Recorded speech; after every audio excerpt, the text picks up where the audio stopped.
by the double doors, all smiling and waving. He said it again, as he had said it many times in the last 5 days. It had been no problem for him to change his schedule and come a week earlier than originally planned. He wished them well. He didn't know what would happen to them. It was the mark of their friendship, their trust, that they had left the cool, air-conditioned offices and design rooms to stand in the ferocity of the sunlight to see him on his way. And he had betrayed them. He could not look into their faces or into the eyes of the project manager. Before he ducked down into the car, the last time he raked the buildings, scarred by the sun and the salt carried from the sea by the winds, as if it were important that he should remember each final detail. What Gavin Hughes saw, the complex, was a series of wire-fenced compounds. Above the wire mesh fences, round each compound were the silver and rust-coloured coils of razor wire. At the gates to each compound were sandbagged sentry points that were covered with decaying canvas to give shade from the sun. The watchtowers at the corners of the compounds were built on weathered wood stilts, and the dipping sunlight caught the barrels of the machine guns jutting above the parapets.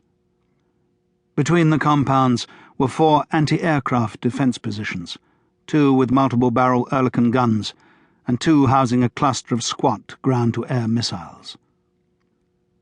If it had not been for the friendship and the trust, Gavin Hughes, who was a salesman in engineering machinery, would never have gained access to the complex.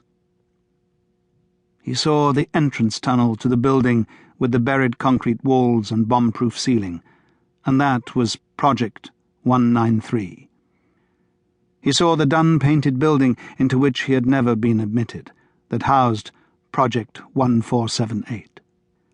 He saw the building where the hot-dye forge was installed, where heated metal for the warhead cone was compressed and then cooled for turning and grinding and milling, the home of Project 972. The buildings were spread out across the bright sand, scattered inside the complex perimeter that stretched 3 kilometres in length and 2 kilometres in width, and contained the lathes, mixers, presses, and machine tools. He would be asked the day after, or the day after that at the latest, what he had seen, what was different from before. He dropped down into the back of the car, and the driver closed the door behind him. He wound down the window and reached out to shake the project manager's hand, but still he could not look into his eyes. He freed his hand and waved at the crowd by the double doors as the car pulled away. They drove past the 3-story dormitory block that was used by the Chinese. He had never met them. He had seen them from a distance. They worked on Project 193, where the lathe shaped the solid fuel charges, and past the tennis courts, which were floodlit in the cooler evenings and had been built for the Russians, to whom he had never spoken. He passed them in corridors, but his friends had never made the introductions. They worked on Project 1478, where the machines he had supplied mixed the coating capable of withstanding the temperature of 3,000 degrees generated in the core of the missile tube.